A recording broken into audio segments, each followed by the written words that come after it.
like a Hellcat.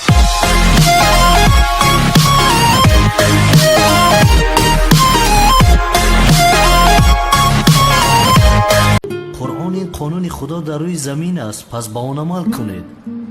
مرحمت است، رحمت است برای کسانی که از آن پند میگیرند.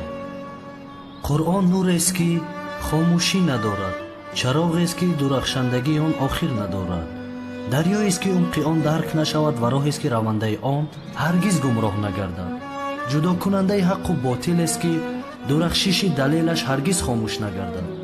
قرآن بینایی است که ستونهایش هیچگاه ویران نشود، شفا دهنده است که بیماری های وحشتناکی را دوا میبخشد. عزیزان، بر سر بیماران قرآن بخوانید.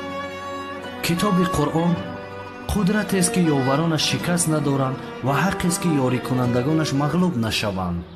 قرآن معدن ایمان است، دریای علم و دانش است، سرچشمه عدالت و نهر جاری عدل است، دریایی است که تشنگان آن آبش را کاملا نتوانند کشید و چشمه است که آبش کمی ندارد. محترم